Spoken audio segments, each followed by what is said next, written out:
let's get into some movie news, Joe. And the big thing that we got to talk about this week for movie news is that famous gathering in Park City, Utah, every year, the Sundance Film Festival, once helmed by Robert Redford himself, the birthplace of the American independent cinema of the 90s, Sexualizing Videotape and Reservoir Dogs. You're saying it like it's A, not true, and B, bad.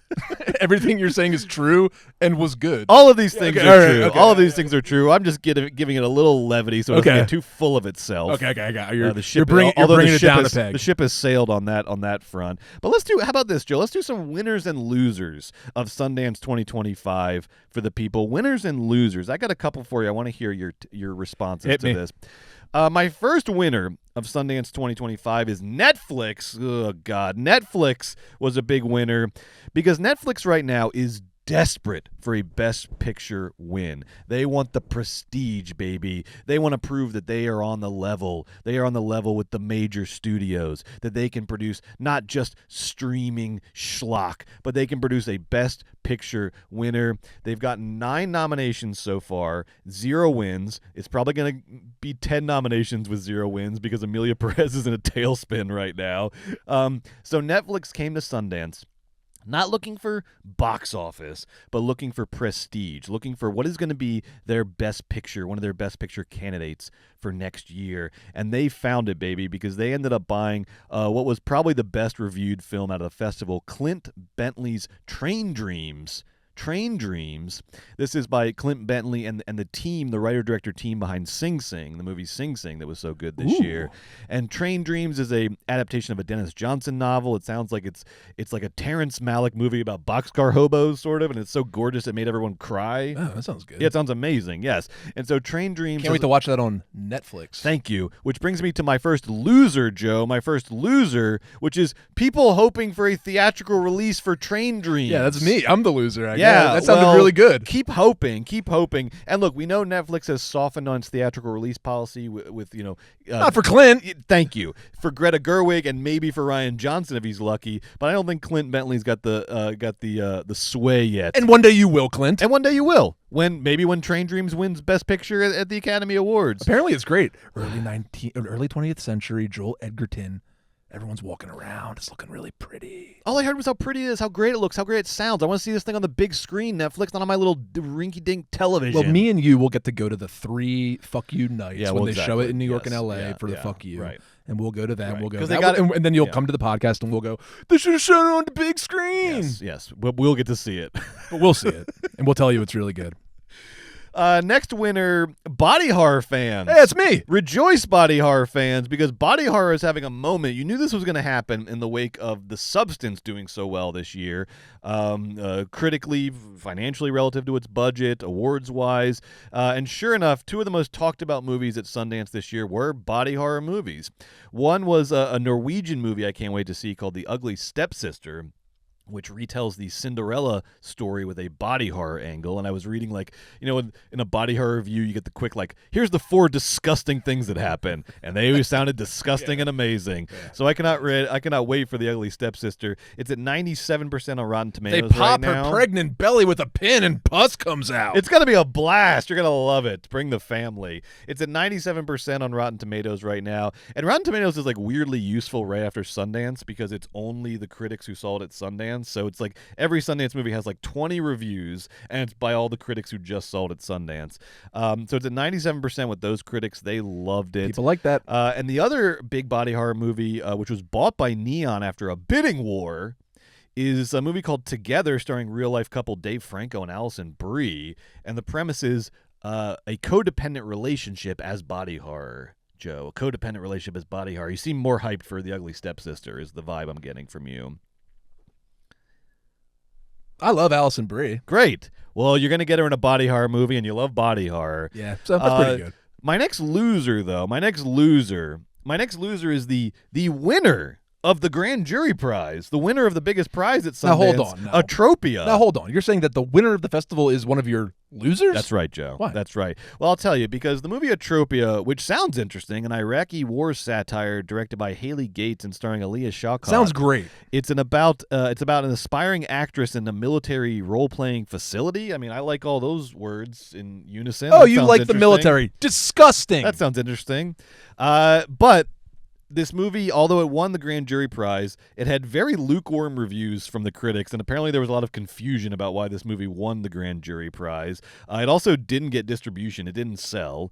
And so it's leaving Sundance, although it won the top prize, it's leaving Sundance with that unenviable reputation of a movie that won an award but shouldn't have won an award is kind of the headline for Atropia, which is not the headline you want coming out of Sundance. And so people are kind of Gentle pushback? Yes. It was a light buying season at Sundance this year. So far, only 3 feature films. Well, the 4th film's a short film. Yeah. Well, only 3 feature films have been, That's bought for distribution. Only 3. Only 3. Now, that can be for 1,000 reasons. One reason could be the movies aren't that good, but there can also be economic reasons and all sorts of the changing economics of the fest and the da-da-da-ba-ba-ba-ba. But it is surprising. But it just is surprising that nobody just gobbled it up. And now you could probably get it at a good rate. Maybe they're just, they're doing the thing. They're maybe some of the lawyers and some of the agents are just like kicking it, telling us it sucks so they can lower the price and then Mubi can snatch it up for a pittance. Yeah. You know what I mean? Yeah, Something like that. Yeah. I don't know. I mean, look, it sounds good. Look, it sounds good, and also, I want to be clear. We have not seen any of these movies. So we are not judging them on their merits. We are just reporting to you the reports from Sundance, the gossip, okay? My next winner, though, rejoice my Dinner with Andre fans. If you are a fan of the movie My Dinner with Andre like Joe. I love that movie. Basically, what I'm saying is if you like movies that are just one big, long conversation, then you're in luck because the new Ira Sachs movie called Peter Hewer's Day it looks like it's destined to enter the long conversation canon alongside My Dinner with Andre. You and I loved Ira Sachs' last movie, Passages. Abundantly. Incredible film. And Sachs is reteaming with Ben Whishaw from that movie, Good. plus Rebecca Hall, Good. incredible actor, for a movie this is one of the best premises for a movie I've ever heard. It's a recreation of an interview that took place in 1974 between a journalist, Linda Rosencrantz, and her friend, the photographer, Peter Hewer, where she just asks him what an average day in his life is like, and they talk for 75 minutes. And it's called Peter Hewer's Day. Joe, I cannot wait for the new My Dinner with Andre, Peter Hewer's Day. Oh, my God. My number one most anticipated movie coming out of Sundance. I'm literally about to run through the wall. Joe is so excited. Like, honestly, you couldn't have hear him. You I can couldn't hear have his body. You couldn't have strung together a series of words that made me more amped up. Like, the Eagles should put me in the Super Bowl on Sunday. I am ready to hit. Boom. I feel great about that.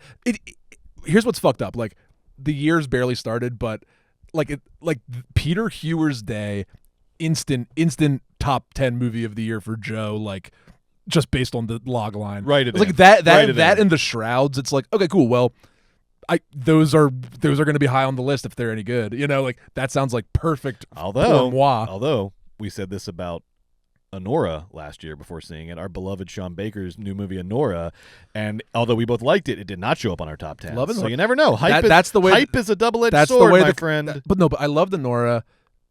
That's the way the cookie crumbles. Yeah. Look, Peter Luger's Big Day.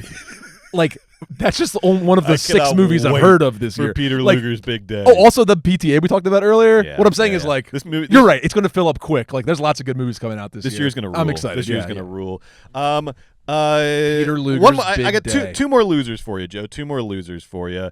One of my losers is, and I'll explain this one. One of my losers is Eva Victor's lawyers, or whoever negotiated the sale of Sorry Baby, one of the 3 movies that sold. Explain, because they're one of the only 3 movies that sold, and it sold to A24, which is right. That's right. That means you win. So now look, explain yourself, fool. I'm also probably the movie I'm second most excited for coming out of Sundance. Sorry Baby. Comedian Eva Victor, who wrote, directed, stars in this movie. You and I have been fans of hers for a long time. She's been on our podcast, an incredible comedian, and now she's coming out doing the auteur thing. She's got an auteur movie out. It was one of the most buzzed about movies at the festival. She's sort of the story of the fest. She is the story of the fest. You see her picture on all the reports about Sundance 2025, and apparently there was an intense bidding war over this movie. A24 ended up winning the bidding war and buying it for ... $8 million? That's it? That's a lot of money. That's it? It's an independent film Not bought at Sundance. compared to the market this year. Look at this. Together, that body horror movie sold for $17 million to Neon. Neon put up $17 million for Together. A24 only putting up $8 million for their movie. But Together has 2 name actors, whatever you think of them, and it has body horror. Eva's is a sad, slow, or not slow, but apparently it's like a sad, funny, smaller, independent feature for $8 million. And maybe it was a thing, Brett, where Netflix is like, we'll give you $12 million, and Eva and her smart lawyers were like, fuck you, we're going to A24 for $8 million so that we can have theatrical distribution. Here's my thing, though. A24 can't pretend like they're the little guy on the block. They're the underdog. We don't have as much money as Netflix, but we'll give you so much care and attention and this and this. That's A24 good. just gave $75 million to Josh Safdie to make Marty Supreme. Different and this things is a movie, cost different things. But this is a proven commodity. This is a made movie that is showing you that it works for audiences. It's got all the buzz in the world. It sounds like one of the only good movies coming unscathed out of Sundance. It sounds amazing. Dude. Look, and I'm not asking, look, okay, so it's not going to sell for as much as Together because Together has bankable stars and it's body horror. Fine. Here's all I'm asking. Here's all I'm asking. Double digits, 10 million, okay? 8 million is too low. 10 million, you could have got it. You should have asked for it. You should ask. You should have played whatever dirty tricks you had to play. Call him. All right, 10 million. Sorry, baby, should have sold for 10 million, not 8. And that's why I want to say lawyers or whoever negotiated that sale are one of my losers from Sundance. Firm rebuke. Sincere congratulations to Eva and the entire Sorry Baby team. Huge congrats. Huge win for you. Should have been 10 million. Now, Joe, last but not least, my last loser of Sundance, my last loser of the Sundance Film Festival is the Sundance Film Festival. The biggest loser of the Sundance Film Festival this year. Yeah. And look, we have not seen. Tell me, what are you we have not thinking? seen most of these movies. Again, to just reiterate that, but the general consensus, the general almost universal consensus, was this was a bad year for Sundance in terms of the movies. A lot of overhyped movies that didn't deliver. I read a lot of reviews, and the most common experience shared by critics was going into a movie with excitement and anticipation and then coming out severely disappointed. And look, that's just part of going to a film festival, but this year the disappointment was definitely more pronounced than usual, and it was also reflected, like Joe pointed out, in the sales. Sales were very slow. Only 3 feature films sold, and Sorry Baby only selling for $8 million. Come on. That's a lot. And look, to be honest, I was not surprised by this news that Sundance kind of had a down year, because Sundance, the film festival, is in a kind of weird in-between state right now where it is trying to get bigger and become more of this sort of like South by Southwest style industry summit and less of like the film festival that created American independent cinema, which means it's going to have to move to a bigger city, most likely, probably Salt Lake City, and it's to kind of sort of balloon and become more sort of corporate sponsored and a summit, and honestly it's going to become sort of less charming and less interesting and less fun, but it will become bigger and bigger and bigger, and it's going to need a bigger venue, but it's not quite there yet, so it's in this sort of in-between phase. And likewise, independent film is in a really weird in-between place right now, because if you look at some of the indie box office successes of last year, Longlegs, Terrifier 3, Challengers, Civil War, what were they all good at? Generating viral hype that oftentimes didn't have a whole lot to do with the movie, but put butts in seats, cut through the information overload of the internet, shot you with really interesting images, the threesome kiss from Challengers, Art the Clown in a Santa costume, Nick Cage in his Longlegs outfit, and with a tagline that says it's better than Silence of the Lambs or whatever they got somebody to say, right? Hype, hype, hype. My worry, though, is that the hype train is catching up to indie film. The snake is starting to eat its own tail, and we're getting hype in search of a movie as opposed to movies in search of hype to market themselves. I'm worried, Joe. I hope that indie film doesn't just become movies chasing memes, but sticks to its guns and makes great American cinema. But I gotta say, I'm a little worried right now. It feels like the hype train is taking over, and it's a little out of control, and what we got was a very lackluster Sundance with not many great movies and not many sales. While I hear you, I guess I'll just say the opposite thing, which is just like a lot of that being true. I just remember what a great year last year was. We watched all those movies, and there were so many good indie films. And looking down the barrel of another great year, I hear you. And then at the same time, your warning is well taken, but my heart is full of the movies. I believe that, and I respect that. And this is like, look, this isn't like we're not already in the end times, but I am a prophet for the end times, saying you better fix some things. We better tweak some things. We better fix some things, and specifically entertainment journalism, movie journalism, so called. I'm looking at you as well, because Joe, listen to this. This was in Vulture, and I quote. I was reading their big Sundance recap, their big Sundance rundown, and it said, scroll on for some of our favorite moments from the Sundance Festival. You want to hear what some of Vulture's favorite moments from the Sundance Film Festival were? Sure. John Lithgow and Olivia Colman holding hands. I'm sure it had to have been more than that. Rachel Sennett giving us her best impression of Charlie XCX. That's fun. The cast of Oh Hi posing with our latest cover star, Adrian Brody. I don't know what that's just a description of a photo. Okay, yeah. This is a description of a photo that took place. Okay, thin. Chloe Sevigny paying respects to the late, great David Lynch. Well, that's I like good. that. That's good, okay? But the first three, are you kidding me? Those aren't moments. Those are just like soft memes. This is just content. And my worry is that Sundance Film Festival is going to turn into just this sort of content generation machine, this empty hype machine, this sort of corporate industry summit, and not the very important thing that it was born to do, which is to cultivate and promote the next generation of American indie cinema. I'm worried. We're not in the end times yet, but we're sure as hell getting close.